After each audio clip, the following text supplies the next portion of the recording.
Laging may tanong sa isip ko, kung ako ay bagay ba sa'yo? Bakit ganun lagi kang alaala ko?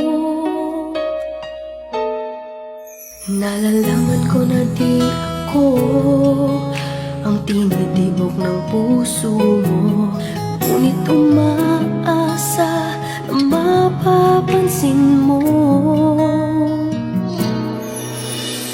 Kahit di mo pansin, maghihintay sa'yo